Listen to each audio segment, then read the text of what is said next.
네, 시청자 여러분, 썰전 라이브 시작하겠습니다. 국민의힘 윤석열 선대위 오늘 첫 회의를 가졌는데요. 그런데 민주당에서는 윤석열 후보가 보이지 않는다. 이른바 노룩이다라는 얘기가 나오고 있습니다. 무슨 얘기인가 하면 김종인 위원장과 이준석 대표만 보인다는 거죠. 일각에서는 윤석열 후보가 TV 토론 등을 통해서 직접 모습을 좀 보여달라라는 얘기도 나오고 있습니다. 짚어보도록 하고요. 민주당의 이재명 후보가 최근 한 인터뷰에서 정권 교체 여론이 높은 것과 관련해 민주당의 새로운 후보가 나온다면 역시 정권 교체다라고 얘기를 했습니다. 사실 집권 여당의 후보는 늘 기존 정부와 선긋기를 좀 해야 되는데 일부에서는 문재인 대통령의 높은 지지율이 오히려 부담이 되고 있다. 왜냐하면 선긋기가 애매하니까요. 이런 얘기도 나오는데 역시 짚어보도록 하겠습니다. 오늘 패널은 더불어민주당 이재명 선대위의 총괄특보단장을 맡고 있습니다. 안민석 의원, 그리고 국민의힘 윤석열 선대위의 안보추진본부장이죠. 성일종 의원이 준비하고 있습니다. 네, 뉴스 설계는 어떤 뉴스를 썰어볼 건가요?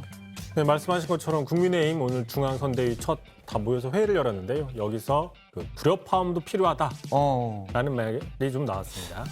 쉽게 이해는 안 되는데 사실은 불협화음이 계속 있어 왔던 거 아닙니까? 앞으로도 좀 더 필요하다 뭐 이런 이야기인데 예. 조금 더 정확하게 이따 얘기를 좀 드리겠습니다. 예, 자세한 썰기 좀 들어보도록 하고요. 영권 인터뷰는요? 네, 서울에서 첫 오미크론 변이 확진자가 확인이 됐습니다. 어제 김부겸 총리가 청소년 방역 패스 도입에 대해서 다시 한번 입장을 분명히 했는데 여기에 대한 반발 만만치 않습니다. 관련해서 전문가와 함께 코로나 상황 짚어보도록 하겠습니다. 네, 썰전 라이브 본격적으로 시작합니다.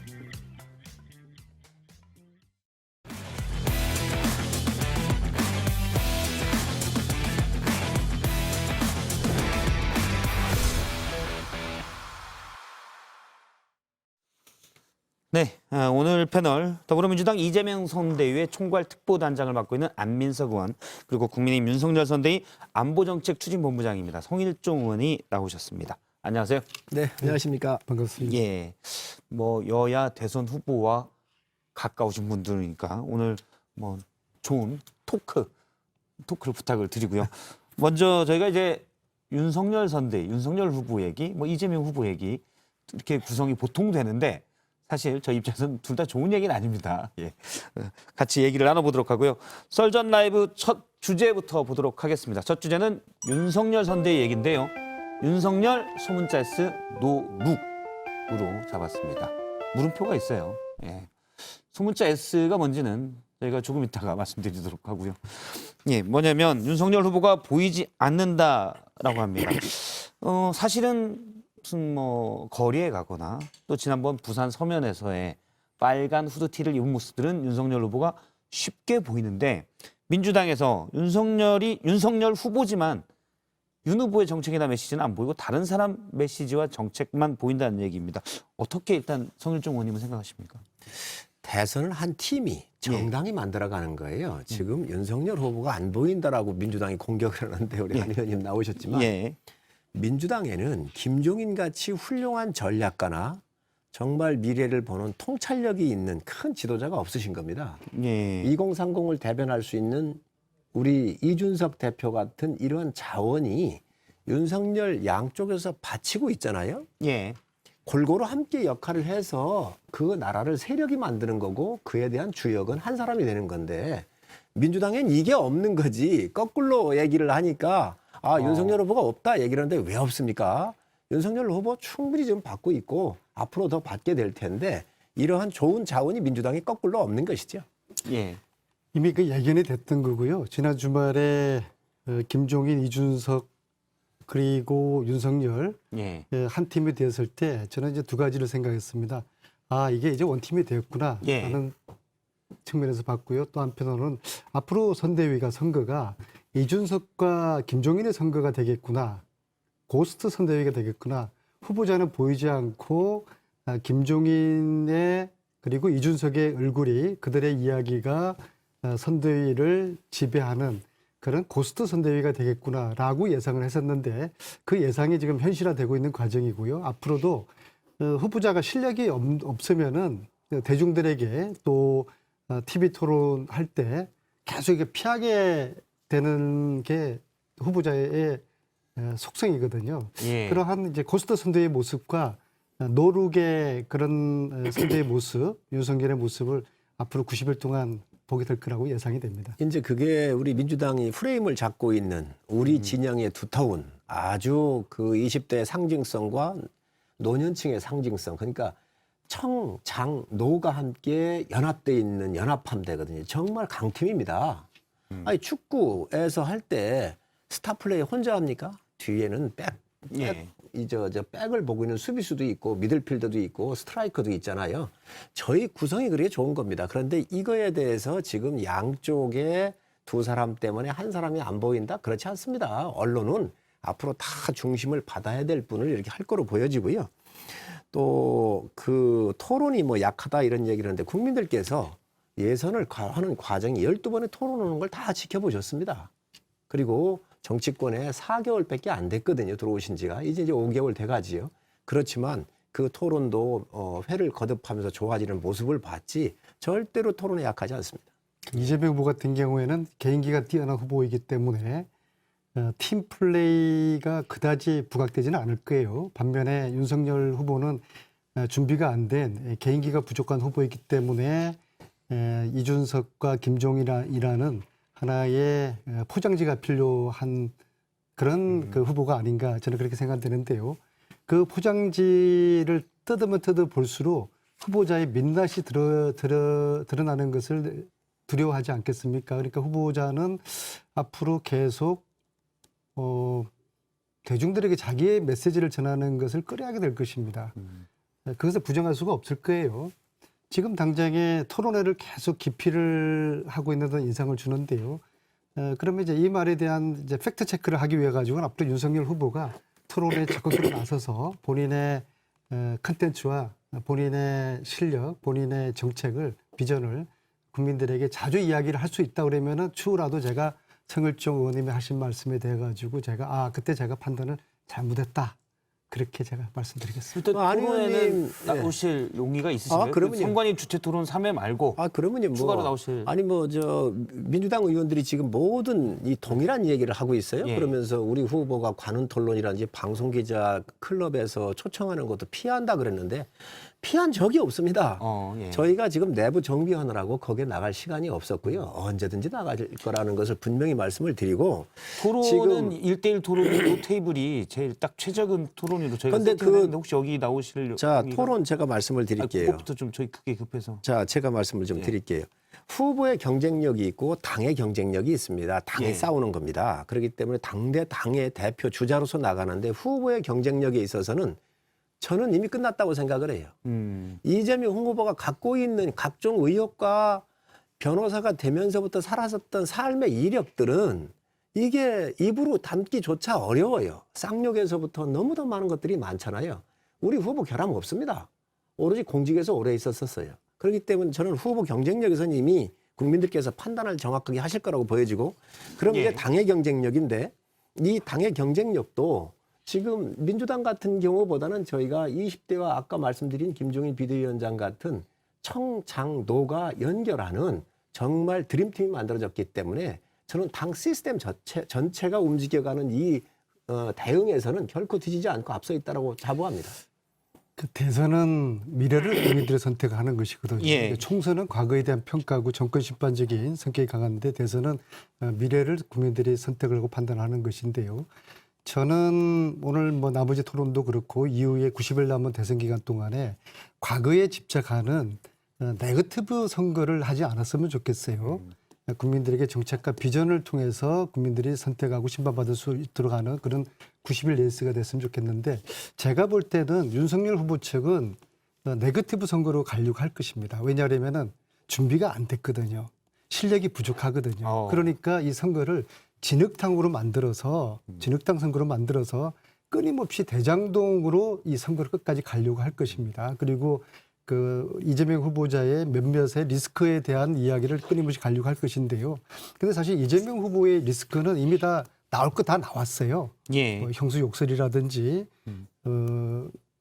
조카 변호한 거라든지 대장동이라든지 다 나왔습니다. 근데 윤석열 후보 같은 경우는 이제 본부장 리스크라고 그래가지고 본부장 예. 특히 후보자 부인에 대한 리스크가 주가 조작 문제라든지 허위 학력 기재 문제라든지 또 양평 그 특혜 장모가 이제 양평 땅 특혜를 받았다는 의혹이죠. 거기도 저 후보자 사모가 예, 등기이사로 지금 돼 있는 걸로 알고 있고요. 그래서 이러한 본부장 리스크는 아직 터지지 않았거든요. 그럼에도 불구하고 저희들은 미래를 대한 이야기를 해야 된다라고 생각을 합니다. 그리고 그럼에도 일단 불구하고 네거티브로 가면 계속 그 얘기만 사실 반복될 수 있어서 제가 원래 성일종 의원님이 그 이른바 쌍욕 그 의혹 가지고 얘기하실 때는 바로 본부장 얘기가 나올 줄 알았는데 본인 부인 장모라는 거죠. 윤 후보에 나올 줄 알았는데 네거티브 하지 말자. 아니 원래 결점이 많으면 네거티브 하지 말자 그러지요. 예. 지금 며칠 전에 그 이재명 후보가 말씀을 하셨잖아요.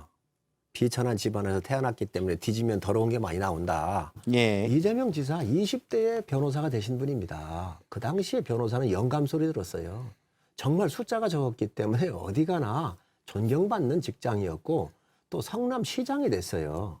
공직을 수행을 하고 있었거든요. 그때 쌍욕한 겁니다. 형이 예를 들어서 문제가 정신적으로 문제가 있다 그러면 형수나 조카들하고 다 협의하고 달래서 정신병원에 가도록 잘 안내를 해야지 그 형한테 욕을 했다고 한다면 분명히 문제 있는 거 아닙니까? 대장동, 백현동, 정자동 이 일을 잘하고 유능하다 그러는데 이 유능한 것이 부패로 연결돼 있다고 한다면 다음에 대통령 됐었을 때 어찌하겠습니까? 지금 재판 거래를 비롯해서 지금 수없이 많은 의혹에 휩싸여 있거든요. 근데 이런 것들을 네거티브로 포장을 해가지고 야당의 입을 막고 공세를 막는다고 한다면 전 바람직하지 않고 이거는 국민들한테 미래의 국가 지도자는 도덕적으로나 그 능력의 유무가 부패에 연결돼 있는지를 정확하게 말씀을 드려야 하는 겁니다. 그래서 미래는 미래대로 논하고 이 자격이 있는지 없는지에 대해서 정말 부패했는지 안 했는지 정직한지 안 한지 이거에 대해서 국민들한테 알려드려야 한다. 지금 아마 성일종 의원님께서 이번 대선 국면에서 방송 노출 거의 1, 2위를 다투시는 그러한 의원님이신 것 같은데요. 예. 지금 이렇게 하는 말씀에 거의 80~90% 반복된 이야기를 갖다가 제가 여러 방송에서 들었거든요. 자, 그러면은 저쪽에서 우리를 공격을 하면은 과거에 대한 네거티브 공격을 하면은 우리도 안 할 수가 없어요. 그러면은 서로 간에 네거티브 공방이 되면은 이 선거판은 진흙탕 싸움이 되는 겁니다. 예. 저는 이것을 윤석열 후보가 원하는 프레임이라고 봅니다. 왜냐 그러면은 본인이 실력을 이야기하면 할수록 미천이 드러나게 돼 있어요. 그러면 준비된 정책과 콘텐츠에 대한 이야기는 이재명에게 딸리니까 결국에는 이 선거를 이길 수 있는 방법은 지금 이겼다고 지금 자만하고 있는 거 아닙니까? 그러면은 더 이상 본인의 미천을 드러나지 않게 해서는 대중들에게 자극적인 과거에 대한 이야기들, 검증되지 않은 이야기들, 진실을 확인할 수 없는 이야기들 가지고 진흙탕 싸움판으로 이 선거를 만들려고 한다는 게 예. 저의 우려인데. 일단 잠깐만요, 미래를 성일종 의원님 알았으면 잠시만요. 좋겠습니다. 말씀하셨던 내용들은 그러니까 이른바 이재명 후보의 형수욕설 논란 등 그다음에 변호사비 대납 의혹 등 여러 가지 또 예를 들어 윤석열 후보 부인의 여러 문제 등 저희가 여러 번 다룬 얘기여서 오늘 그 얘기를 지금 다른 새로운 뉴스가 없는 상태에서 다룰 생각은 없거든요. 왜냐하면 그 얘기는 하면 계속 반복적인 좋습니다. 얘기해서 좋습니다. 나중에 이슈가 예. 되면 중요하지 않다는 게 아니라 나중에 뭐 이슈가 되거나 논란이 됐을 때 또 한 번 다루도록 하고요. 그 얘기는 이제 여기서 마치도록. 그거는 제가 뭐 안민석 의원님의 주장에 동의해서가 아니고 자, 오늘 저희가 준비한 주제가 아니어서. 좋습니다. 그런데 미래를 얘기하자고 그러는데 미래를 누가 얘기 안 합니까? 당이 다 얘기하고 후보가 얘기합니다. 그런데 이재명 후보께서 미래를 얘기하자고 그랬습니다. 기본소득 얘기를 하셨습니다. 예. 국토 토지 보유세를 매겨가지고 50조 원을 걷어서 국민들 기본소득을 주겠다 그랬거든요. 미래를 이야기하자고 하는 분이 기본소득에 대한 개념도 잘 모르고 있다고 생각을 해요. 그러면 국토 보유세 국민이 반대하면 안 하겠다 그랬거든요. 그러면 기본소득 공약 1호인데 공청회도 오고 다 한 거 아닙니까? 그럼 이것도 취소를 하셔야죠. 아니면 말고 던지고 그냥 마구마구 이 미래에 대해서 그런 게 그냥 그날 바뀌어요. 또 재난지원금도 바뀌었지 않습니까? 또 그 주 4일 근무, 음식점 총량제 이런 거 막 던지는데 아니면 국민이 반대하면 바뀐다 그래요. 국가 지도자는 정말 미래를 봐야 합니다. 그리고 자기가 내놓는 정책에 대해서 일관성이 있고 국민들한테 동의를 얻어가는 과정이 선거예요. 그런데 여기 와가지고 분리하고 표가 안 될 것 같으면 무조건 버리겠다. 이게 과연 미래를 이해하기는 후보인가? 국민들이 묻고 있습니다. 제가 원하는 게 바로 이러한 이야기입니다. 정책을 두고서 찬반을 이야기를 하자는 겁니다. 기본소득, 청년들에 대한 일자리, 주거 대책 이런 것들을 놓고서 당연히 반대하겠죠. 그리고 왜 반대하는지, 그러면 더 나은 불평등 해소를 위한 정책이 무엇인지, 청년들을 위한 더 나은 대안이 무엇인지 이런 것들을 가지고 토론을 해보자는 겁니다. 이재명 후보는 제가 볼 때는 계속적으로 진화를 하고 있어요. 그리고 굉장히 학습 능력이 빠르고 집중력이 강한 후보이기 때문에 빠른 진화를 지금 하고 있습니다. 그래서 본인의 어떤 잘못된 판단이라든지 국민들이 지금 현 상태에서 동의하지 않은 그런 정책에 대해 가지고는 과감하게 보류할 수도 있고 그건 잘못했다라고 이야기를 계속적으로 하고 있지 않습니까? 그러나 단 전 국민 재난지원금 같은 경우에는 제가 이 자리에 한 달 반 전에 나와서 이야기를 했습니다. 그 당시에 경기도 재난지원금 전 도민들에게 지원하자고 했을 때 정부 여당에서조차도 그리고 많은 언론에서 반대를 했어요. 그러나 그것을 이재명 지사는 당시 돌파를 했어요. 그리고 돌파를 한 다음에 그것이 더 실효성이 있구나라는 게 입증되지 않았습니까? 이런 식으로 정책에 대해 가지고 찬반 논쟁을 하는 90일이 되기를 원하고요. 그런 논란은 얼마든지 환영을 하고 일단 뭐 있습니다. 정책 논의를 계속 하셔서 토론을 아까 또 말씀하셔서 심상정 정의당 후보도 오늘 좀 선관위 주최 토론이 아니더라도 좀 하자라는 얘기를 했었습니다. 심상정 후보의 얘기를 잠깐 들어보겠습니다. 토론 안 하려고 하는 후보가 저는 가장 국민들에게 숨기는 게 많은 후보다. 자격 없다 이렇게 생각합니다. 이재명 후보도 토론 오케이. 윤석열 후보 쪽만 지금 오케이 하시면 되는 거예요? 아니 그러니까 안 하겠다는 사람 빼놓고 하자고요. 그것도 뭐 선택권을 아. 존중하자고요. 예. 일단 뭐 앞서 말씀하신 얘기는 이제 좀 내부적인 준비를 하고 토론한 뒤에 좀 적극적으로 하실 거다 이런 거죠. 네. 저희도 국회의원 선거하고 우리 안 의원님도 선거를 하셨지만 지역 선거도 그렇습니다. 예. 국회의원도 그렇고 쫓아하는 후보들, 지지율 낮은 후보들이 국민들한테 어필을 해야 되기 때문에 토론회를 무조건 요구하지요. 그리고 토론회를 기피한다 그러면서 또 공세를 하지요. 예. 이것은 전형적인 여야 후보 또 여야 국회의원 그동안 다 우리가 겪으면서 나온 거 아니겠습니까? 그러나 제가 볼 땐 토론 기피하지 않습니다. 12번 보셨지 않습니까? 국민의힘 경선 때. 그러면요. 다 맞습니다. 얼마든지 합니다. 그러나 토론회가 나올 때 저는 후보들이 조건이 있다고 생각을 해요. 어떤 조건이냐. 일관된 정책이거나 말이 유지가 돼야 돼요. 지금 이재명 후보가 항상 말이 바뀝니다. 존경하는 박근혜 대통령이라고 해놨다가 그게 내가 존경한다고 하는 게 내가 존경한다고 받아들이냐 이렇게 얘기를 했잖아요. 예, 오늘 또 그렇게 얘기를 했잖아요. 있을 수 없는 이야기입니다. 그래서 토론회 같은 경우도 본인의 결점이나 이런 것을 아주 화사한 화술로 넘어가려고 하는 또 그런 거로 국민을 설득하려고 하는 게 아니라 진심이 담긴 올바른 여러 가지 대안과 또 정확하게 자기가 의심받는 거에 대해서 정확하게 이 부분을 증명하고 토론회에 나와야지 그런 거를 덮기 위해서 토론회를 주장하는 것은 정치 공세이자 지지율 떨어져 있는 후보들의 이야기라고 생각을 합니다.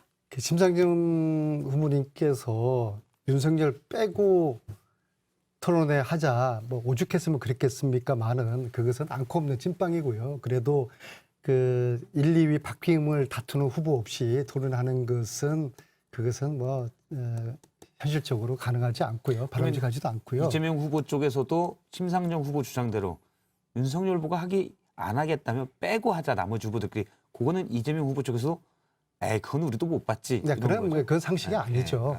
근데 저도 이제 선거를 제 선거만 5번을 치러봤지 않습니까? 후보가 5번 다 바뀌었어요. 근데 그 중에서 상대 후보가 그래도 자기가 준비돼 있고 언변에 자신이 있고 시민들에게 할 얘기가 많은 후보는 토론회 하자 그러면은 시민단체 토론회든 선관위 토론회든 마다 않고 열심히 토론을 해요. 근데 반면에 준비가 안 된 후보한테는 토론을 하자 그러면 항상 토론회를 안 하려고 그래요. 이번에도 마찬가지일 거라고 봅니다. 저는 윤석열 후보가 검사로서의 공간에 있어요. 거기에 대해서 오늘 제가 논하고 싶지는 않고 저는 그렇게 생각합니다. 과연 윤석열 후보가 60평생을 사시면서 이 범인 잡는 일만 하셨잖아요. 그죠? 과연 그분이 어떤 국가의 미래라든지 국민의 어떤 삶의 질에 대한 우리 사회의 불평등 해소에 대한 우리 청년들의 벼랑 끝에 선 청년들의 어떤에게 희망을 줄 그런 어떤 고민을 평생 동안 한번 해본 적이 있을까? 저는 그 부분에 대한 고민이 굉장히 결여됐다고 봅니다. 그러니까 국민들이 그동안 뭐 오늘 저 토론에서도 스크린이 꺼지니까 뭐 1분 30초 동안 이야기를 못 하는 거 아닙니까? 혹시 여자 박근혜가 나타난 거 아닐까? 그런 의심을 갖잖아요. 그러면은 당연히 윤석열 후보 입장에서는 그게 아닙니다. 내가 많은 준비를 했습니다. 국가와 우리 대한민국 미래에 대한 위드 코로나 시대에 대비한 그런 준비가 잘 돼 있습니다. 예. 해서 오히려 윤석열 후보가 이재명 후보한테 토론을 하자고 제안을 저 같으면 할 것 같아요. 자, 안 의원님, 자, 여자 박근혜 나왔습니다. 여러 가지 이렇게 말씀을 하셨는데 이재명 후보가 윤석열 후보한테 토론을 하자고 이렇게 얘기를 하잖아요. 그러면 심상정 후보가 지금 이재명 후보 보고 토론회 하자고 이렇게 요청을 하는데 이거부터 받으면서 얘기를 해야 그나마 논리적으로 맞지 않겠습니까? 지금 심상정 후보나 이재명 후보나 컬러가 비슷해요. 그러니까 심상정 후보는 이재명 후보를 지금 여권에 비슷한 그 이념이나 색깔들이 비슷한 데에서 그래도 좀 비까비까하게 해야 되는데 그렇지 않으니까 심상정은 요구하는 것이고요. 예. 지금 윤석열이 이재명 후보를 지금 압도하고 있거든요. 그러니까 이재명 후보는 심상정은 안 하겠다 그러면서 윤석열하고 하자고 그러는데 이거는 게임에 있어서 공정하지 않은 것이지요. 그래서 그것 분명히 말씀을 좀 드리고 저는 그렇게 생각을 합니다. 여러 가지 얘기할 수 있겠지만 그 국가 정책이나 이런 얘기를 하시면서 준비가 안 된 후보가 윤석열이 얘기를 하는데 아니 시장을 하면서 아까 말씀은 저거 하셨지만 대장동 같은데 자기 측근은 7명한테 조 단위의 이득을 몰아준 이러한 행위한 사람이 그래도 이 국가의 기둥을 세우고 제가시다가 또 원칙을 세우기 위해서 싸웠던 검사하고 잘못됐습니까? 거기에다 반론을 하게 되면 저희가 준비한 주제와 너무 다르게 흘러가니까 그거는 제가 받겠습니다. 비유가 잘못됐다고 하는 걸 제가 말씀드리는 거고요. 알겠습니다. 이러한 불법이나 아니면 잘못된 이런 일을 하는 것보다는 그래도 국가를 위해서 공정과 정의를 세웠었던 국민이 선택한 후보입니다. 그러니까 저희가 주제를 정하는데 아침에 같이 여러 제작진 같이 주제를 정하는데 윤석열 후보 쪽 얘기 하나, 이재명 후보 쪽 얘기 하나, 또 이재명 후보 쪽 얘기 하나, 윤석열 후보 쪽 얘기 이렇게 정하거든요. 지금은 윤석열 후보 얘기여서 일단 그쪽 얘기를 가는데 사실 저희가 앞서 주제 설명을 할 때 S가 붙었다고 그랬잖아요. 민주당에서는 윤석열 후보의 부인 김건희 씨도 안 보인다라고 자꾸 얘기를 하고 있습니다. 여기에 대해서 윤석열 후보가 언제 부인에게 물어보겠다 하고 또 답한 게 있거든요. 그 내용을 잠깐 보도록 하겠습니다.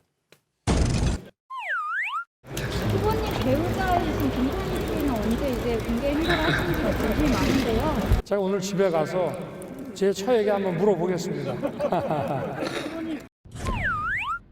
어제 댁에 가서 사모님께 좀 여쭤보셨나요? 어제 제가 좀 너무 늦게 들어가서 자세히 그런 얘기는 못 나누고 그냥 잤습니다. 적절한 시점에 국민들 앞에 나와서 활동하지 않겠습니까? 네. 예, 지금 윤 후보 얘기를 하니까 제가 안민석 의원님에게 먼저 얘기할 순서를 드리고 그다음에 아무래도 반박이나 해명이 필요할 수 있으니까 성일정 의원님이 뒤에 얘기를 하시면 될 것 같습니다. 어떻게 보십니까? 김건희 씨가 안 나오고 있다에 대해서. 근데 꼭 후보 부인이 지금 나오는 게 꼭 중요하냐 이런 생각도 들고요. 저 굉장히 이상해요. 그 대선 후보의 부인에 대해서 이렇게 이야기가 구설수가 많았던 선거가 없었을 것입니다. 특히 아직 대중들에게 국민들에게 나타나지가 않아요. 근데 이거는 국민에 대한 예의가 아니라고 보거든요. 마치 윤석열 후보가 토론을 계속 피하는 모습이나 김건희 후보 배우자께서 대중들에게 나타나지 않고 지금 숨어 있는 거 아니겠습니까? 이것은 잘못된 태도예요. 저는 이번 선거는 어느 선거보다도 정책만큼이나 후보자의 정책이나 비전만큼이나 중요한 게 후보자들의 태도라고 보거든요. 그 태도의 첫 번째 조건은 국민에 대한 예의와 도리를 갖추는 겁니다. 그러면 윤석열 후보 스스로도 이재명 후보보다 먼저 나서서 저 토론하겠습니다. 토론합시다 하면서 자기 이야기를 국민들에게 들려주는 것이 국민에 대한 예의고 올바른 태도고요. 김건희 그 배우자 역시도 지금 여러 가지 별별 저는 줄리 그런 이야기를 이런 뭐 안 하겠다 그래서 지금 하는 게 안 해야 된다고 생각합니다. 과거에 그런 사생활 부분 건드리지 않고요. 단지 검증되지 않은 사생활 의혹이기 때문에 사생활이 저는 아니라 다른 만들어낸 도이치 이야기지. 주가 조작이라든지 그 이력서의 허위 학력 기재 같은 문제는 이거는 그 공정에 관련된 문제니까 이런 건 검증이 돼야 되겠죠. 그러나 이런 의혹에 대해서 후보자 사모께서 한마디 이야기 없어요. 이거는 예. 국민에 대한 도리가 아니고 잘못된 후보자와 후보자 사모에 대한 태도라고 봅니다. 이 태도를 바로 잡아 주십사 성일종 후보님께서 좀 건의를 좀 해주십시오. 아니, 성일종 후보님은 아니고요. 성일종 죄송합니다. 의원님이. 여당이 공격할 거와 안 할 거 이런 것들을 구분을 못 하고 있다고 생각을 해요. 도이치 모터스 사건 뭐 여러 가지 사건이 있었잖아요. 이 정권에서 뭐라고 그랬습니까? 이 의로운 검사라고 축혀 세우면서 예. 검찰총장 임명하지 않았습니까? 그래서 법사위에서 검찰총장 청문회를 열었습니다. 이 정권의 국회의원들이 청와대가 검증을 아주 면밀하게 했을 거고요. 이 정권의 국회의원들이 윤 총장 철벽방을 했습니다. 아무 문제가 없다고. 본인들이 면죄부 다 주워놨어요. 아무 문제 없다고. 그리고 지금 와가지고 도이치 11년 전 얘기잖아요. 뭐 주가 조작을 했다, 뭐 여러 가지 했다 이러면서 지금 윤석열 후보의 사모님을 공격하고 있는데 정말 자가당착적인 이야기예요. 있을 수가 없는 얘기예요. 또 두 번째, 어찌됐든 지금 현재 조사를 지금 검찰에서 하고 있지 않습니까? 아마 나와서 활동을 했으면 조사받는 죄인인데 죄인이 될지도 모르는데 설친다고 엄청난 공격을 했을 거요. 아마 때 되면 어차피 다 나오게 돼 있습니다. 그거로 해가지고 뭐 있는 것처럼 의혹 제기 안 했으면 좋겠고요. 때 되면 후보께서 또 사모님께서 나오셔서 할 테니까 가만히 계시면 뭐 될 것 같습니다. 알겠습니다. 앞서 이제 저희가 윤 후보의 토론, 앞서 이제 윤석열스 노룩에 대해서 쭉 얘기를 해왔는데 부인까지 얘기를 했습니다. 시청자 의견을 좀 들어보면 윤석열 후보가 토론해야 한다는 의견에서는 김땡땡님께서 대선 후보가 상대 후보와의 토론을 기피한다. 그러면 뭐로 공격하려고라고 의견을 주셨고요. 토론하지 않아도 된다라는 의견도 있는데 름땡땡님은 말만 잘한다고 대통령 되는 거 아니다. 조급해 말자라는 의견을 주셨습니다. 자, 윤석열 후보 선대위의 얘기를 지금까지 해봤고 이제는 이재명 후보 선대위 얘기를 좀 해보도록 하겠습니다. 다음 주제는 이재명의 정권 교체 물음표를 잡았습니다. 이재명 후보가 연일 뭐 사과도 하고 있고요. 또 현 정부와 거리 두는 모습을 보이고 있는데 어제는 확실하게 민주당의 새로운 후보가 나오면 그것도 정권 교체로 볼 수 있다라는 얘기를 했습니다. 먼저 이 얘기를 들어보겠습니다. 정권 교체 욕구라고 하는 게 사실 교체 욕구하고 재창출 둘 중에 하나만 물어보니까 그 국민들은 둘 중에 하나 선택할 수밖에 없잖아요. 그 중에 아마 근데 교체를 얘기하는 것은 확실하게 새로운 민주당 후보가 나온다면 그것도 교체로 보겠냐. 어느 정도의 그 교체 욕구를 채워. 예, 일단 이 부분은 이제 제가 성일종 의원님한테 먼저 얘기를 드리고 안민석 의원님이 이제 왜 남의 집 이야기를 왜 성일종 의원님이 먼저 하십니까? 이게 뒤에서 기회를 한 번씩 드려야 되는데 그렇습니다. 저보고 반박하는 게 더 좋잖아요. 저보고 나중에 공격을 세게 하라 말씀이시죠? 공격하시면 여기서 해명과 반박을 하는 순서로 가는 게 좋지 않겠습니까? 아니면 먼저 주면 다음에 또 받아야 되잖아요. 시청률 좀 올라가야 되니까. 야당 먼저 하십시오. 시청률 올라가야 되니까 세게 공격을 해야지. 네. 지금 그 이재명 후보가 그 사람이 틀리면 뭐 정권 교체로 본다 이렇게 얘기를 했잖아요. 아닙니다. 지금 민주당이 정당이에요. 민주당이 문재인 대통령도 배출을 했고 지금 대권 후보로 이재명 후보도 만드는 거 아닙니까? 그러면 어떻게 이게 정권 교체가 된다는 거지? 정권 교체는 당이 틀려야 돼요. 아니면 옛날에 박근혜 대통령이나 이명박 대통령처럼 정말 처음부터 싸웠어요. 그러다가 보니까 집권 초기부터 대파 싸우고 있어야. 그렇습니다. 예를 든다고 한다면 행정수도 이전에 대한 기업도시로 가자, 행정수도로 가자 해서 완전히 첨예하게 갈렸거든요. 이런 정도는 되면 몰라도 지금 이재명 후보가 대통령을 제대로 공격하거나 뭐 각세운 적이 있습니까? 왜 그러냐? 국정 지지도가 지금 한 30% 후반에서 40%대로 왔다 갔다 하잖아요. 본인 지지도가 상당히 떨어지거든요. 그러니까 지금 딜레마에 빠져 있는 거예요. 그런데 그 논리를 내가 가져와도 정권 교체다. 이거 국민들이 이게 지금 현재 국민 지수가 그렇게 높게 나오니까 어떻게든 표를 얻으려고 하는 그런 전략인 것 같은데 국민들은 그렇게 인식을 안 할 겁니다.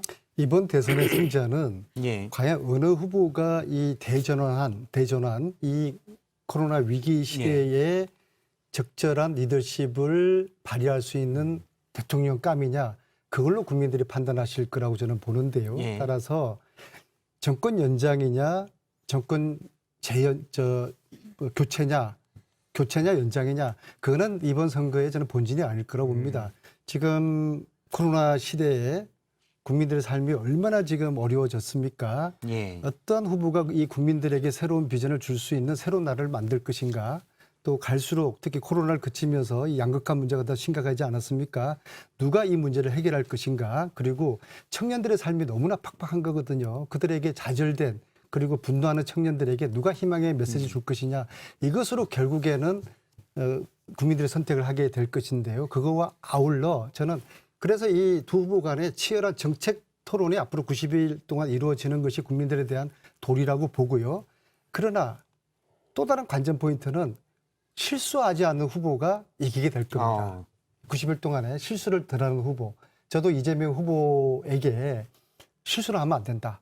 단 한 번의 실수를 하게 되면은 커다란 마이너스가 될 것이다. 예를 들면 당부를 하고 어떤 있는데요. 종류의 실수가 있을 수가 있죠? 뭐 주로 이제 정치라는 게 말로 하는 전쟁이지 않습니까? 그러니까 말 실수죠. 뭐 과거에 2007년에 정동영 후보가 이제 어르신 폄훼 발언했던 그런 류의 실수도 뭐 예를 들면 그 굉장히 심각했던 실수고요. 이재명 후보도 지난 경선 시기에 몇 차례 또 말 실수를 하지 않았습니까? 그러나 제가 볼 때는 이재명 후보는 굉장히 아주 머리가 아주 영민한 그런 사람이에요. 제가 이제 15년 동안 저희 또래예요. 예. 친구로서 2007년부터 15년 동안 이재명 후보를 봐왔는데 판단력이 굉장히 빠릅니다. 그리고 돌파력은 상상할 수 없습니다. 그런 부분은 정말 높이 평가를 해야 될 문제인데요.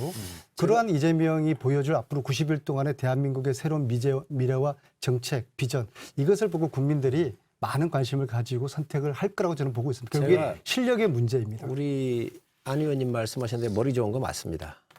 자, 그리고 여러 가지 뭐 경험도 있다는 거 저도 인정을 합니다. 그런데 이재명 후보를 제 나름대로 분석을 하면서 세상 살아가는데 그때 임기응변으로 가지 철학적 개념이 있거나 공동체나 국가에 대한 헌신에 대한 기본적 인식은 없는 분이라고 생각이 돼요. 왜 그러냐면 너무 말이 자주 바뀌어요. 아까도 말씀드렸지만 존경하는 박근혜 대통령이라고 얘기했다가 존경한다고 하니까 다 존경하는 줄 아느냐 이런 식으로 바꾼단 말이지. 그래서 이 말의 가벼움이 아까 말 실수를 적게 한다고 그랬는데 과연 정책의 가벼움과 말의 가벼움이 이런 것들이 국민들한테 어떻게 소구가 될 것인가. 저는 그렇기 때문에 지금 이제 여당에서 자꾸 프레임을 정책 대결로 가자 그래요. 원래 여당은 그렇습니다. 원래 여당의 특징이 그렇습니다. 야당은 공격할 게 많고 또 도덕성도 있고 이러니까 그러는데 그러한 것들이 제가 봤었을 때는 이재명 후보가 갖고 있는 한계점이라고 보여져요. 그런데 우리 윤석열 후보는 좀 우직하지요.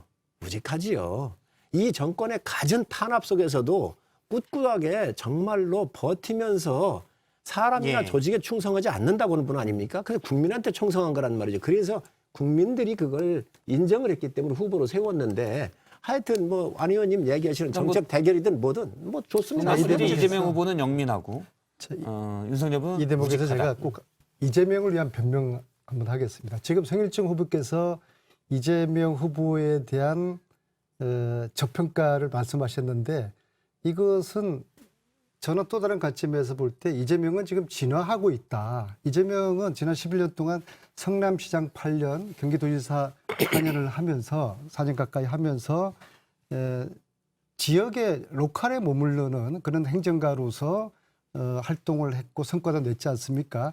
중앙정치, 전국을 바라보는 이러한 경험이나 어떤 선택, 고민 이런 경험은 적었단 말이에요. 그래서 끊임없이 본인이 중앙정치 대통령으로서 자격과 조건에 맞는 진화를 하고 있는 과정이고 이것은 한 12월 달까지 진화가 완성될 거라고 봅니다. 그리고 결국에는 진화된 이재명과 됩니까?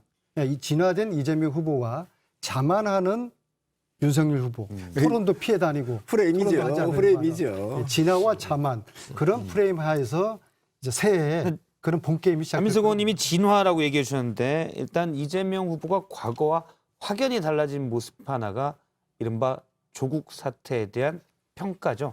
사실 뭐 확연이라기보다는 이재명 후보는 다른 민주당 후보들에 비해서는 약간은 거리를 뒀던 것도 좀 사실이긴 하지만 일단 문재인 정부가 계속 선을 긋는 것 아니냐는 말들이 나오는 대목들이 있습니다. 이재명 후보의 말을 직접 들어보겠습니다. 조국 장관에 대해서는 여전히 이제 우리 더불어민주당이 그간의 국민들로부터 외면받고 또 비판받는 문제의 근원 중에 하나인데요. 제가 할 수 있는 범위 내에서는 아주 낮은 자세로 진지하게 사과드립니다. 주택이 너무 비싸져 버렸고 앞으로 정상적인 노동소득으로는 웬만해서는 집을 평생 모으더라도 사기 어려운 그런 상황이 점점 돼가기 때문에 결국 매우 큰 좌절의 원인이 되는 것 같습니다. 청년들이 겪고 있는 그 절박함에 대해서 기대만큼 충분히 귀 기울이지 못했고 그 문제 해결 방식에 대해서도 좀 구체적이거나 또 실천적이지 못했다는 반성이 많이 듭니다. 예.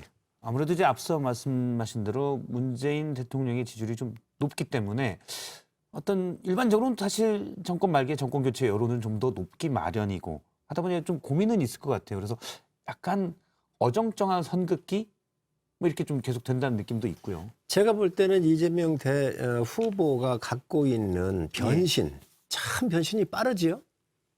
그리고 저러한 변신이 표만 되면 뭐든지 하실 수 있다라고 생각을 해요. 자, 이 조국 사태 얘기를 하셨는데 이재명 후보께서 하신 말씀들이 있어요. 비이성적 극치인 마녀사냥이다 이렇게 얘기를 했어요. 또 한 번은 뭐라고 그랬냐면 검찰 수사에서 잔인한 인신공격과 마녀 사냥을 당한 것은 부인할 수 없다 이렇게 얘기를 했고 윤석열의 선택적 정의에 당한 것이다 이렇게 얘기를 했거든요. 그러면서 이런 이야기를 그 당시에 조국 옹호하는 이야기를 하셨습니다. 지금 이재명 후보가. 자, 그리고 서초동에서 조국 수호대가 촛불을 들었을 때 왜 그땐 얘기를 안 했습니까? 지금 와가지고 그렇게 변호해놓고 이제 표가 필요한 거예요. 그러다가 보니 어떤 술수를 부리고 있느냐. 조국의 강을 건너자. 죄송하다 사과한다 그랬거든요. 왜 그 당시는 사과를 안 합니까?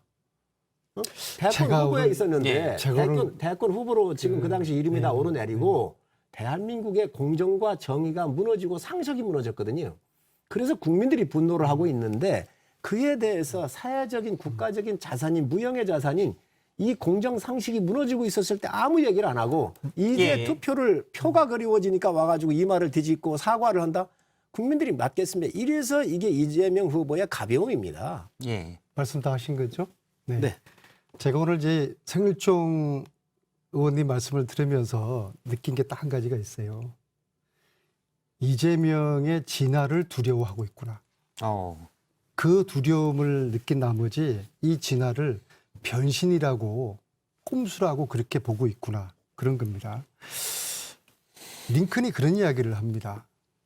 정치인의 가장 큰 용기는 잘못을 인정하고 사과하는 것이다. 그런 이야기를 합니다. 그래서 진화하는 과정에서 필요한 용기를 내서 사과를 합니다. 이재명은. 그다음에 다산 정약용 선생이 이런 이야기를 합니다. 아무리 선한 일이라도 백성들이 싫어하는 것은 하지 말라고 그렇게 이야기를 하십니다. 기본소득 아직 국민들에게 잘 공감되지 않으니까 기본소득 좀 늦추겠다 포기한 거 아닙니다. 문제가 있으면 반론을 제기하시면 되고요. 그 자체를 부정하지 않았으면 좋겠습니다. 왜냐하면 지금 우리 시대에 불평등 양극화 문제를 해소할 수 있는 굉장히 좋은 대안인데 여기다 토론을 했으면 좋겠고요. 부정하지 말았으면 좋겠고요. 그다음에 국토보유세 아직 국민들이 잘 이해를 하지 않고 공감하지 않으니까 이것도 좀 더 제고하겠다. 그러한 국민들이 아직 때가 아니다 생각하니까 사과를 하는 것도 그러니까 진화, 막말로 반성하고 사과하는 거다. 그러면 이재명 후보가 그 전에 지난 7월의 인터뷰들을 보면 일단 조국 전 장관의 책임도 일부 거론하지만 검찰의 당시 과도한 수사를 훨씬 크게 거론을 하거든요. 그 이전에는 사실은 이제 조국 전 장관의 잘못은 거의 거론하지 않았었고요. 그런 부분에 대한 사과도 포함된 건가요? 그럼요. 제가 본인이 끊임없이 그거에 대해서는 그때 당시 평가가 적절한 평가는 아니었다. 후보에게 제가 이야기하는 것이 지금 필요한 것은 중도의 표심을 얻는 것이다. 그러기 위해 가지고는 대통령으로서의 안정감과 넉넉함을 보여줘야 된다. 그리고 예. 국민들이 조국 사태 같은 경우에도 검찰에 뭐 말도 안 되는 그런 수사가 있었고 그 터무니없는 그런 과정들이 있지 않습니까? 그럼에도 불구하고 국민들의 많은 분들이 이 조국에 대한 그런 그 비난을 하지 않습니까? 그러면 후보자는 그런 비난의 목소리를 기담아 드려야 되는 것이죠. 그러한 차원에서 후보가 지금 현재 조국 사태에 대한 그런 입장을 그렇게 내놓는 거라고 공정과 상식 이런 정의 같은 경우는 진화할 수 없는 우리 사회가 갖고 있는 무형의 자산으로서 불변의 가치입니다. 이것은 바꿀 수가 없는 거예요. 이런 거 무너질 때 지식인들이 나서고 그 당시 주체 세력이 나서서 지키려고는 노력하는 것 자체가 그게 진화지, 잘못됐던 것을 그렇게 옹호하고 나서 우리 사회가 다 무너졌는데 엄청난 사회적 비용을 지불했는데 국민들을 다 갈라놓고 나가지고 지금 선거 앞에 나와가지고 이것을 사과하는데 이게 진화로 보면 국민들이 받아들이질 않습니다. 이건 불변의 가치입니다. 저는 성일종 의원님 말씀에 뭐 토를 달거나 반박하고 싶지는 않은데요. 저는 이제 윤석열 후보나 윤석열 후보 측에서 이야기하는 공정, 정의, 상식 이런 이야기를 들을 때는 굉장히 저는 거부감을 느껴요. 왜냐 그러면은 가령 그런 겁니다. 양평을 가보십시오. 양평에 윤석열 처가가 지은 아파트가 있습니다. 350채 했어요. 아, 그럼 잠깐만요. 너무 많이 들어가면 저게 또 반박해야 되니까. 아니 글쎄. 예. 근데 이제 그냥 뭐 의혹이 있다 정도로만 정리를 하겠습니다. 비리와 특혜 연속입니다. 예. 개발 부담금이 제로예요. 이게 어떻게 상식이고 공정입니까? 대한민국에서 개발 부담금 제로인 아파트는 거의 없습니다.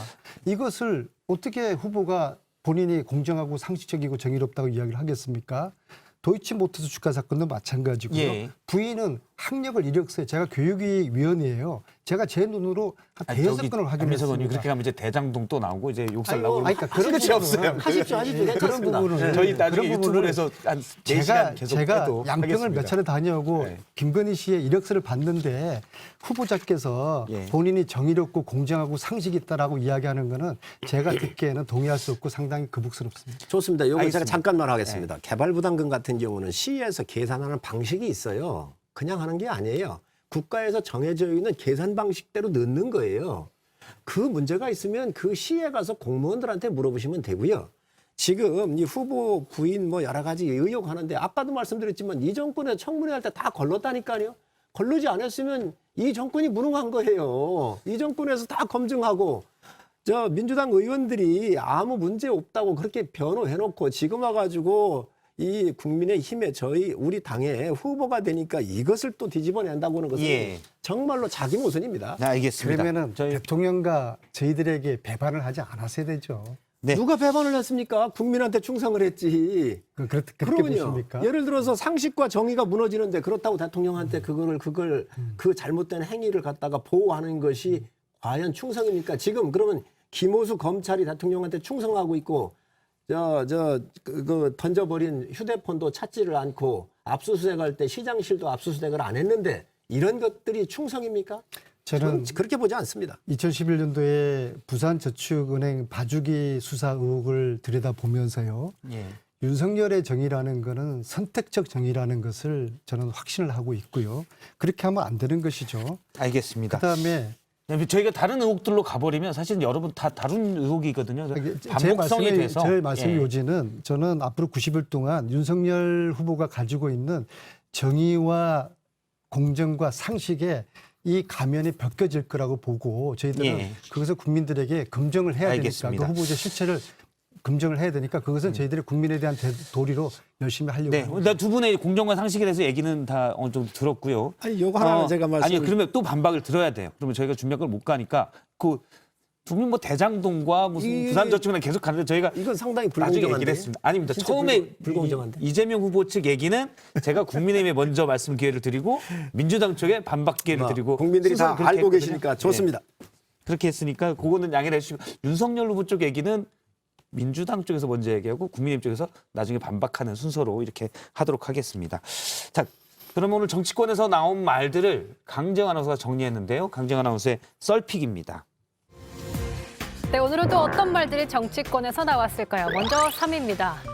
약자와의 임의 동행. 심상정 정의당 대선 후보가 윤석열 국민의힘 후보의 1호 공약, 약자와의 동행을 두고 이렇게 말했습니다.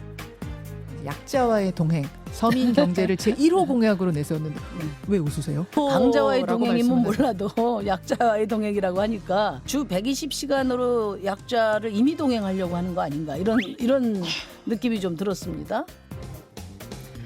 윤 후보의 주 52시간제 폐지 발언 등을 들어서 공약의 진정성에 의문을 제기한 건데요. 참고로 상대가 약자이든 강자이든 임의 동행은 상대방 승낙이 있어야만 가능하겠죠. 자, 1위 보죠. 선대위 영입 논란 이번엔 국민의힘. 국민의힘 공동선대위원장으로 영입된 일명 비니좌 노재승 씨의 과거 페이스북 발언이 논란이 되고 있습니다. 어제 뉴스 설계에서 잠깐 다뤘었는데요. 논란이 계속되자 노 위원장은 5.18 관련 발언은 민주화 운동에 대한 토론 자체를 막아버린 형태에 대한 비판이었고 정규직 제로 발언은 작은 회사를 운영하면서 가졌던 애환을 표현한 것이라고 했습니다. 앞으로는 공동선대위원장으로서 말과 행동에 신중하겠다고도 말했지만 민주당은 과거 발언도 봐줄 수 없다는 분위기입니다. 이리 보시죠. 진짜 존경하는 줄 알더라. 오늘 이재명 민주당 대선 후보의 말이었습니다. 존경하는 박근혜 대통령님 그랬더니 진짜 존경하는 줄 알고 아저 표 얻으려고 진짜 존경하는 척 하는 거 아니야? 이런 분들 계시던데 그 전혀 아닙니다. 말이란 맥락이 있는 거죠. 맥락이. 앞뒤 맥락이. 지난주 청년들과 만난 자리에서 사용한 존경하는 표현을 두고 논란이 일었었죠.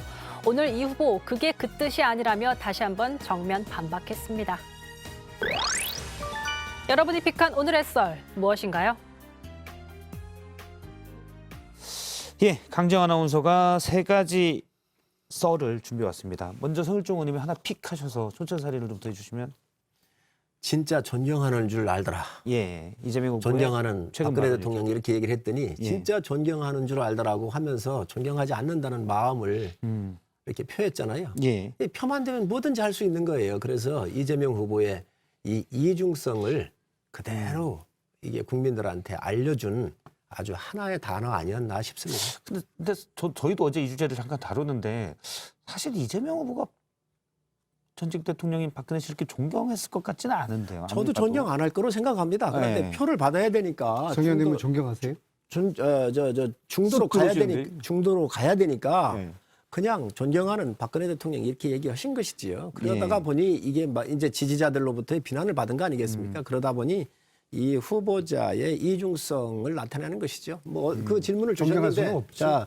자, 그 말씀 주셨는데 어쨌든 대한민국의 대통령을 한 분입니다. 그렇기 때문에 그 분에 대한 예우적 측면에서 이해는 갖춰야지요. 예. 그래서 존경합니까? 아니 존경하고 안 하고의 문제가 아니고 전직 대통령으로서 우리가 존중하고 또 한 시대를 책임졌었던 분에 대한 그 마음은 갖고 있어야 한다는 거지. 존경을 하지 않는데 존중을 하시는군요. 좋은 해석인 것 같습니다. 뭐 예. 그건 뭐 안 의원님 일단 그 말씀 존경하지 존중하겠어요. 않는다고는 안 하시고 그 말씀 그 존중하겠습니다. 말씀 자체를 또 존중한다는 예, 말씀이죠. 예, 안민석 의원님도 하나를 픽해서 촌철살인을 더해주시면. 약자와 동행을 한다고 하면서 기득권과의 연대하고 동행을 한다. 그렇게 윤석열 후보가요. 네. 어제 그 특히 이제 노재성 그 공동선대위원장의 이제 이야기인데요. 예. 저는 이분의 그동안 했던 이야기를 들으면서 일베의 사고가 이런 거구나. 전두환을 찬양하고 5.18을 폄훼하고 또 가난한 자를 또 비하하는 이러한 밀림 속의 강자의 목소리. 근데 이것이 한 젊은 공동선대위원장의 목소리가 아니라 윤석열 후보의 생각과 가치를 담은 코드 예. 인사가 아닐까 이제 그런 생각을 합니다. 저는 이것을 어디에서 뭐 사과도 하고 해명도 하고 그러는데요. 저는 이건 좀 청년들에 대한 모독이고요. 뭐 나름대로 이제 청년들을 대표하는 그런 선대위원장으로 영입을 한 것 같은데 저는 예. 이런 분들은 좀 보기가 좀 거북해요. 그래서 우리가 아무리 그래도 5.18을 폄훼하는 그런 분들을 우리가 화면에서 보고 그런 분들의 이야기를 용납해서는 안 되지 않습니까? 사과 말고 사퇴를 했으면 저는 좋겠습니다. 노재상 안 위원장이 사퇴. 안 해도 할 수 없고요. 5.18 폄훼를 얘기하시는데 5.18 폄훼한 적이 없습니다. 그 제가 분명히 말씀드리고요. 또 저희 당의 입장을 정확하게 말씀을 드리겠습니다. 지금 5.18 그 민주화 유공자법도 김영삼 대통령 때 만들었고요. 국립묘진도 그때 만들었습니다. 이번에 공법단체도 제가 주도를 해서 해드렸고요. 또 제가 법안도 헌법재판소에서 판결이 났기 때문에 5.18 유공자들의 정신적 피해까지도 보상을 해야 된다. 그래서 제가 국회에서 제일 먼저 법안을 제출한 사람입니다. 그래서 우리 당을 비롯해서 이 위대한 광주의 정신은 계승의 정신이고 발전을 시켜야 될 일이지 그 어느 개인적으로 이런 걸 폄훼하거나 뭐 한마디 했다 그래서 그것이 우리 당으로 전염되는 일은 없다. 그렇기 때문에 그거에 대해서는 정확하게 국민들께 말씀을 드리고 여당도 그런 부분은 좀 인정하셨으면 좋겠습니다. 정규직 제로의 세상을 만들겠다는 분이 어떻게 공동선대위원장이 되고 이분이 어떻게 청년들의 목소리를 대변한다고 봅니까? 그건 노동의 유연성을 얘기했을 거라고 저 개인적으로 예측을 합니다. 그렇게 그렇습니다. 노재상 선대위원장이 해명을 했고요. 저는, 다만 이제 5.18 관련 저도 발언은 기업을 해본 사람이지만 노동의 유연성이 굉장히 중요해요. 왜냐하면 기업이라고 하는 것은 잘 나갈 때도 있지만 안 나갈 때도 어려울 때도 있기 때문에 그 과정마다 조금 유연성을 가지는 게 좋습니다. 노동의 유연성을 주장하는 사람들은 저희가 다른 정규직 제로를 만들자는 그런 이야기를 합니까?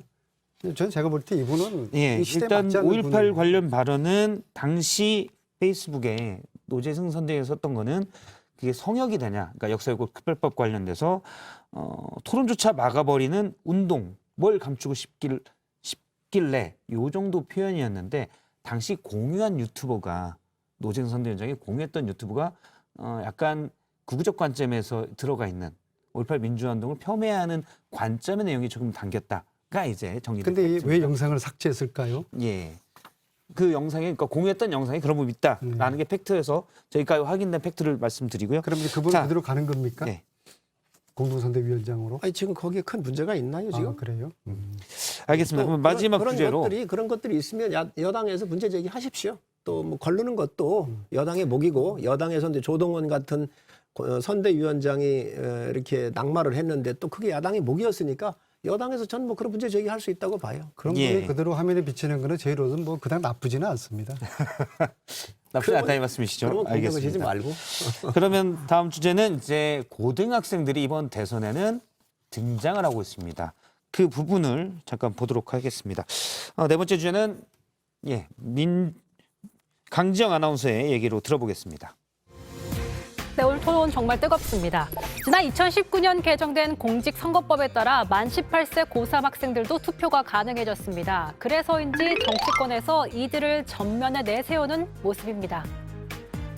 권력보다는 국민을 향한 사랑을, 대통령직이라는 트로피보다는 공정과 상식이라는 철학을 먼저 하는 대통령이 제가 처음으로 투표하는 그런 대통령이 되었으면 좋겠습니다.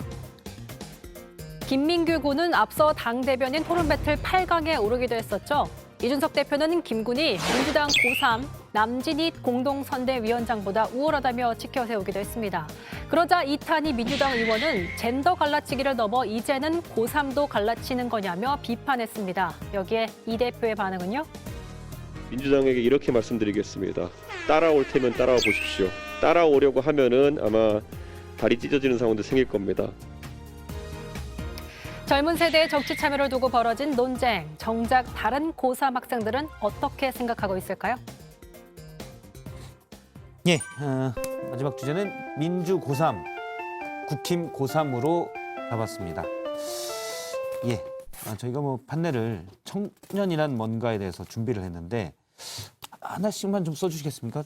이 뭐 대선 전국에 고3도 2019년부터 이제 선거법상 공직선거법상 투표권을 가지게 돼서 한마디씩만 딱 듣겠습니다. 이재명에게 청년이란을 안민석 의원님에게, 그다음에 윤석열에게 청년이라는 하나 들고 설명을 해주시겠습니까? 먼저 안민석 의원님부터 하나 이렇게 들어주시면 화면에 이쪽입니다. 여기 한번 카메라가 1,300만 명입니다. 2030 청년들이. 근데 지난 70년 동안 2030 청년들이 민주당과 민주당 후보를 이토록 멀리하고 실망한 적이 없습니다. 그래서 앞으로 90일 동안 이 청년들에게 그동안 맞았던 그 따끔한 해초리, 죽비 같은 이 청년들의 이 해초리, 이 목소리를 우리 이재명 후보가 잘 귀담아 듣고 그들의 언덕이 되고 희망이 되는 그런 90일 동안의 대통령 후보의 행보를 보여주고 그들의 마음을 잡았으면 좋겠습니다. 이재명에게 청년이란 죽비다. 예, 역시 낮은 자세로 얘기를 하신 거고요. 예, 이제 내려주시면 성일종 의원님은 윤석열에게 청년이란 깐부다. 그렇습니다. 지금 이제 국정의 동반자로서 청년들과 함께하겠다 그랬잖아요. 지금 정부라든지 여러 기업들에서 사실 우리 젊은 청년들의 이야기를 담아내는 거에 현장의 목소리가 제대로 전달이 안 되는 부분이 있습니다. 그래서 각 부처에 이 청년 보좌역들을 두겠다 이렇게 얘기를 했잖아요. 그래서 앞으로 우리 청년들은 윤석열 후보하고 함께할 깐부다. 깐부다. 그렇습니다. 저희가 사실 반대를 준비했는데 시간이 안 돼서 그냥 넘어가려고 했는데 안민석 의원님이 바로 썼습니다. 따뜻한 아이스크림이다. 예, 당장은 달콤하지만은 금세 녹아내리는 알겠습니다. 신기루 같은 거다. 한 글자로 표다. 표다. 예. 예. 뭐 표만 되면 우리 이재명 후보께서는 다 하실 수 있고 뭐 말도 잘 바꾸시니까 제가 봤을 땐 그냥 일회용으로 쓰시려고 하는 그런 진정한 정책보다는 표의 개념에 알겠습니다. 가깝지 않나 생각을 합니다. 다른 무대한 평가까지도 들어봤습니다. 오늘 두 분 말씀 여기까지 듣도록 하겠습니다. 고맙습니다. 감사합니다. 고맙습니다. 저희 시간이 없는데 한 글자로 어떻게 잘.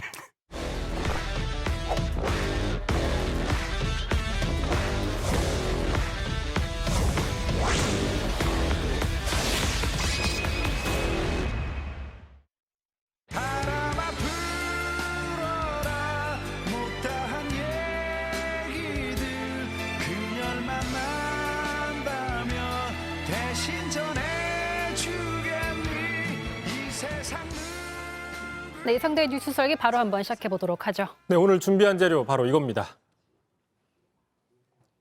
이 선거를 운영하는 주체가 일사불란하게 제대로 잡음이 없이 진행이 되어야만이 승리를 장담할 수 있다고. 에이, 아니지.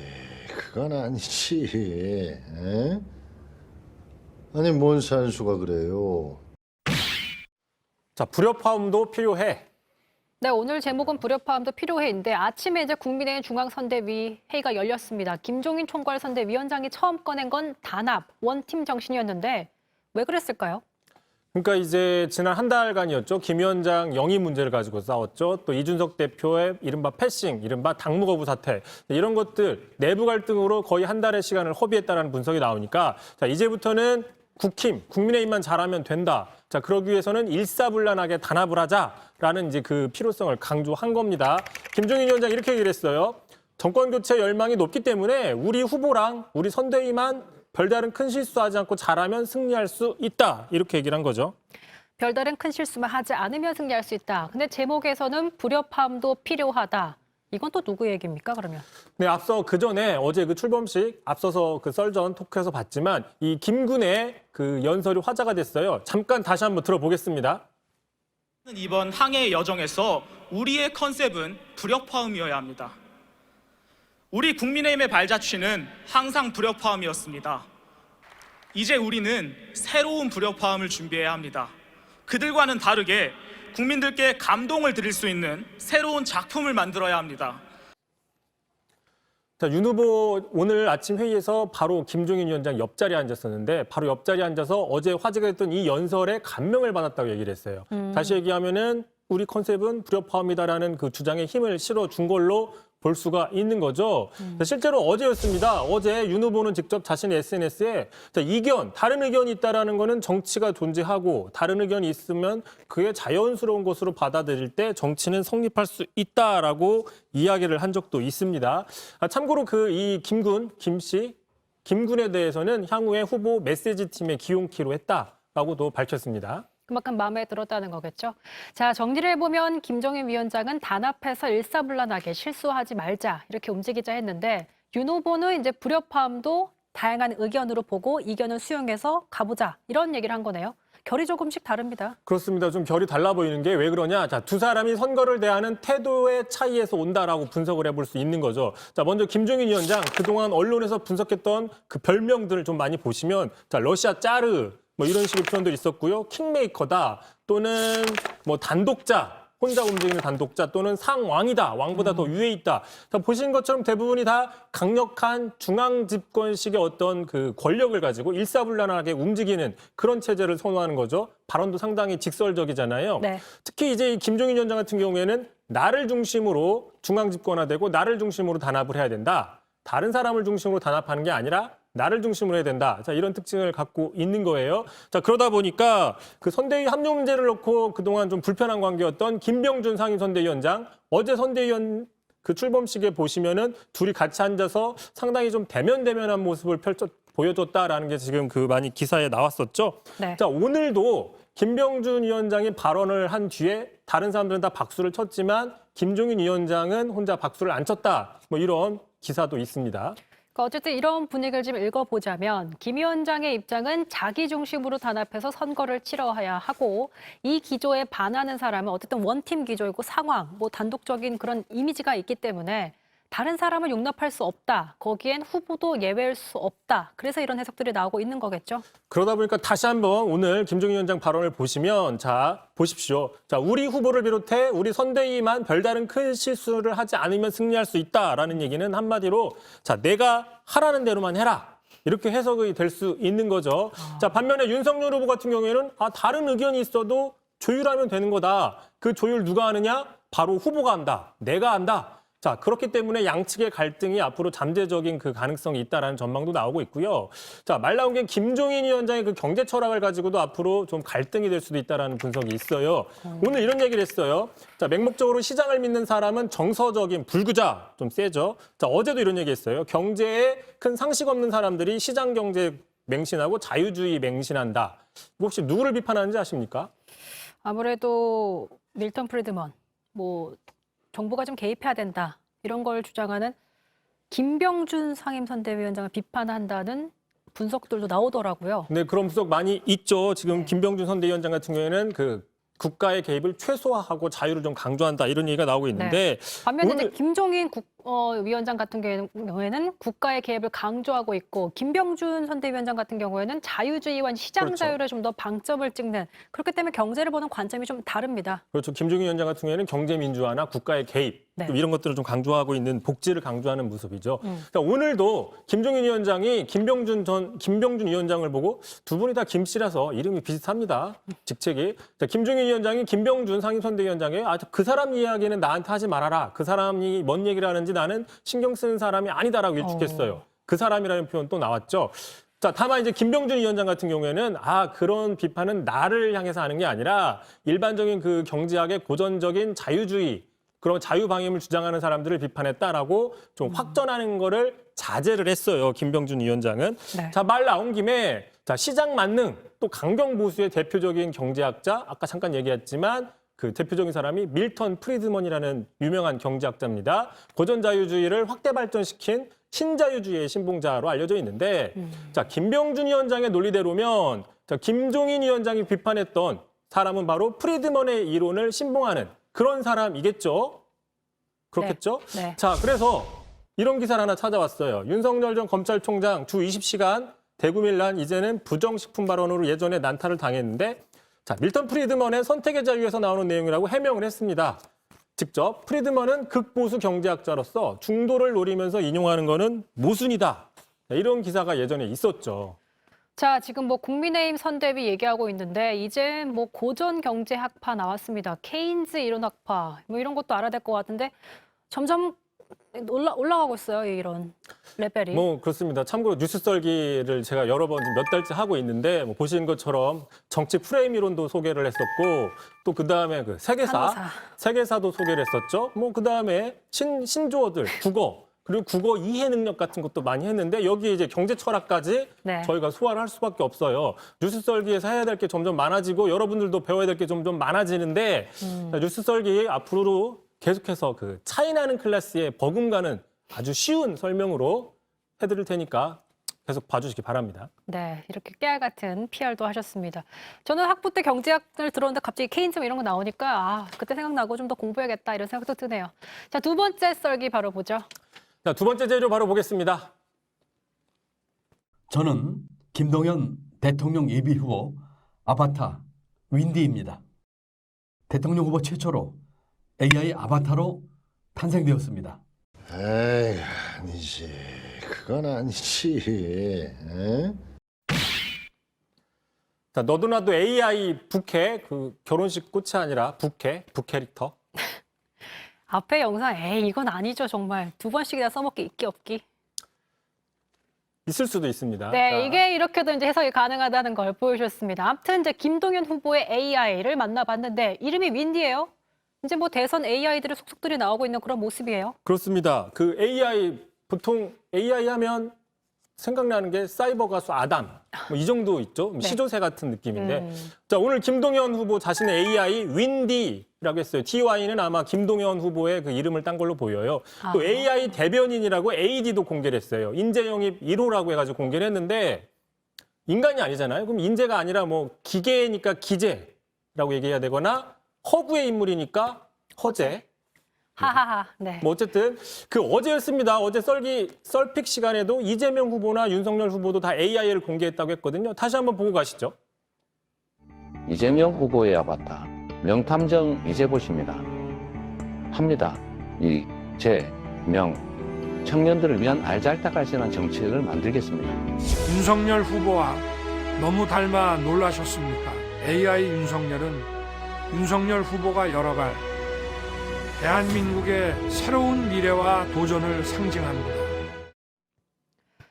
어쨌든 뭐 대선은 미래를 얘기하고 또 4차 산업, AI 기술 뭐 이런 것들을 강조하는 게 좀 필요해 보여서 어느 정도 일리가 있습니다. 다른 후보들도 혹시 있었나요? 네, 그렇습니다. 지금 유일한 이과 출신 후보가 있죠. 바로 안철수 후보. 조만간 안철수 AI를 발표한다고 합니다. 안철수 아바타 발표할 생각인데 참고로 이런 얘기를 했어요. 자, AI 윤석열은 허구다라고 얘기를 했는데 왜 그러냐면 AI가 발전하려면 데이터나 어떤 인문학적인 그런 전제 조건이 필요한데 그런 거 없이 무조건 돈만 투자해서 개발하겠다고 하면은 근거가 없다라고 비판을 했어요. 네. 어쨌든 이런 논의하고는 별개로 너무 똑같은 AI, 딥페이크 이런 것들이 지금 또 문제가 되고 있으니 가짜 뉴스에 악용될 수 있다 이런 우려들도 나오고는 있습니다. 사실 저도 이런 걸 보면서 기술들이 나올 때마다 딥페이크 확실히 이런 것들 보면서 좀 무섭다 이런 생각이 드는데 그거에 대한 또 규제도 같이 마련될 거기 때문에 그거에 대한 걱정은 또 앞으로 지켜보도록 하겠습니다. 자, 이성대의 뉴스 설계 여기까지 하겠습니다. 수고하셨습니다.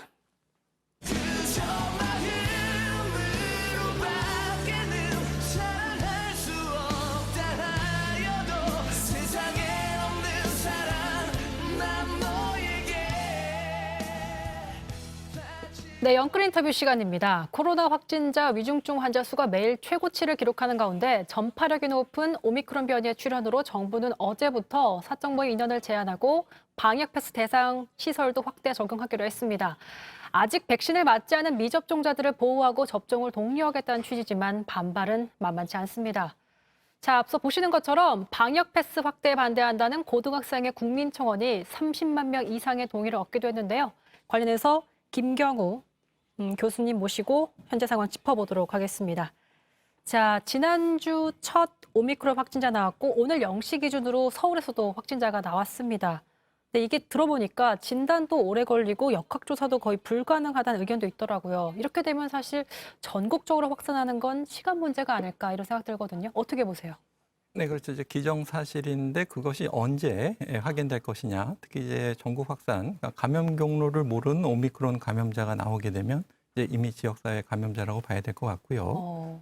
지금 많은 역학조사를 많이 하고 계시지만 외국인 중심으로 그러니까 좀 언어 문제라든지 역학조사가 신속하게 되지 못하면 전파 속도를 따라가지 못하니까 아무래도 역학조사에 많은 어려움이 있고 또 방역망 내에서 빠져나간 확진자들이 확인되고 있기 때문에 아주 추가적인 확진자들이 계속 N차 전파를 일으킬 가능성이 이제 충분히 있다고 봐야 될 것 같은데요.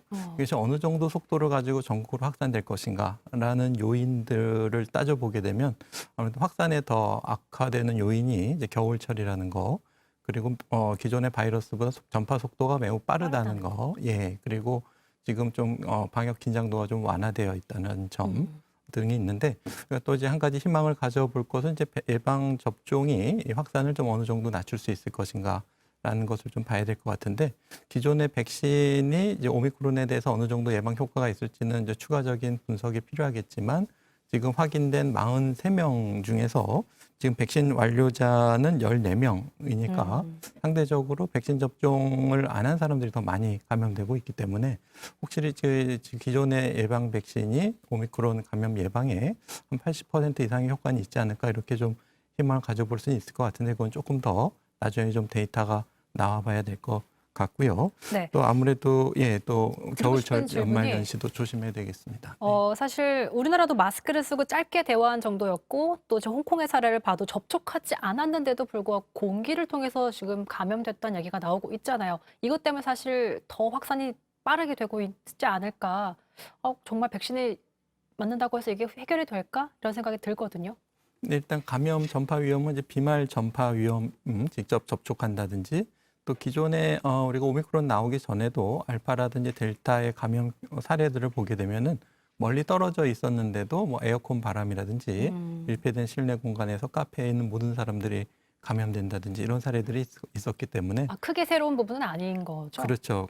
얼마든지 작은 비말이 특히 이제 건조한 환경에서 더 비말 전파 거리가 특히 바람을 타고 더 멀리 갈 수가 있을 가능성이 있겠는데 이제 이분들이 이제 같은 공간에서 같이 있을 때는 마스크를 쓰셨다고 하더라도 그 사람이 나간 자리에 남아있는 실내 공기라든지 식당 표면에 남아있는 바이러스로 인해서 얼마든지 감염될 위험이 있기 때문에 항상 방역수칙 마스크 착용과 표면 소독, 적절한 실내 환기 이런 것들이 매우 중요하겠습니다.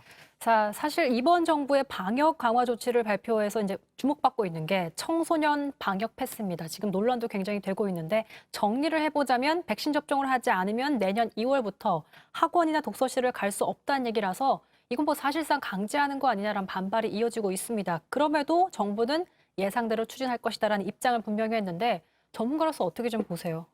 네, 청소년 예방 접종은 필수입니다. 매우 중요합니다. 필수다. 꼭 맞아야 되는데 이제 이것을 이제 어떻게 이제 백신 전국 국민들이 접종에 참여하도록 유도할 것인가라는 건데 지금 이제 반발하시는 분들의 의견을 좀 살펴보니까 일단은 뭐 절대 안 맞겠다라는 분들보다는 그동안 좀 맞으려고 하고 있었는데 조금 망설이셨던 분들이 계셨던 것 같은데 이거를 이제 또 강제로 맞으려고 하니까 거기서 약간 좀 반발심이 생기는 것 같아요. 오히려. 예, 어떤 행동을 할 때 자기의 어떤 자유 의지나 동기에 의해서 어떤 행동을 선택하는 것들을 많이 선호하는데 하려고 했던 건데도 누가 뭐 억지로 하라 그러면 또 좀 반발심이 생기는 것처럼 그런 심리가 하나 좀 있었던 것 같고요.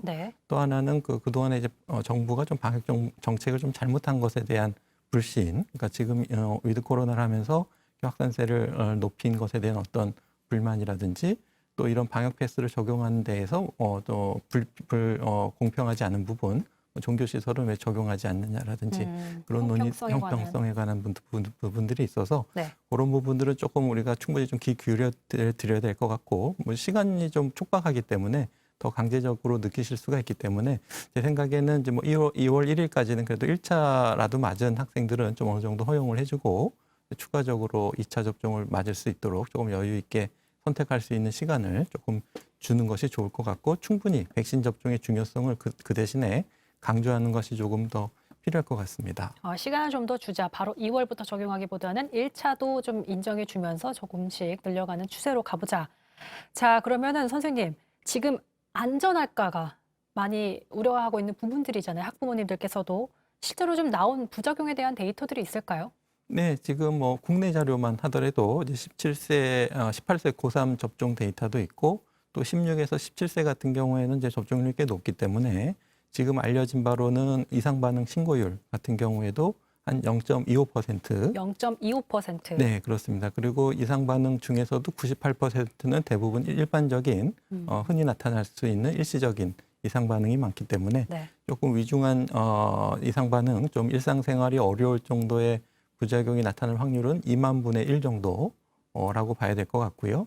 그다음에 걱정하시는 심근염이나 식남염 같은 경우에도 10만 명 중에 1명 아니면 2명 정도로 나타날 수 있고 우리가 충분히 조심하고 관리를 할 수가 있겠고 또 생긴다고 하더라도 대부분 경증으로 끝나고 일상 회복이 가능하기 때문에 일단은 너무 이상 반응이 전혀 없는 건 아니지만 크게 걱정하실 필요는 없을 것 같고요.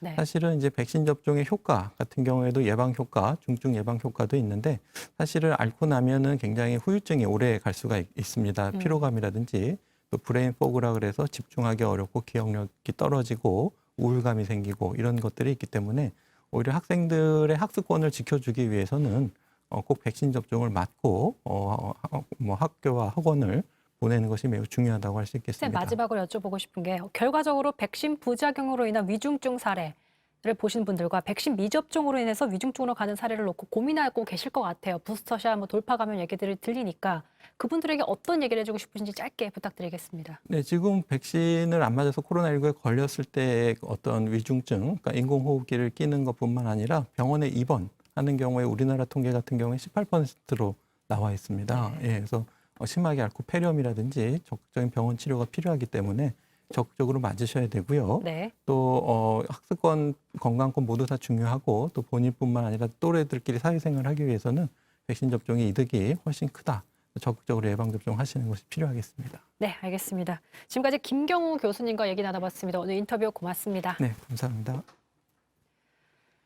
네, 오늘 설전 라이브 여기까지입니다. 계속해서 뉴스룸이 이어지고요. 저는 내일 저녁 6시에 다시 찾아뵙겠습니다. 고맙습니다.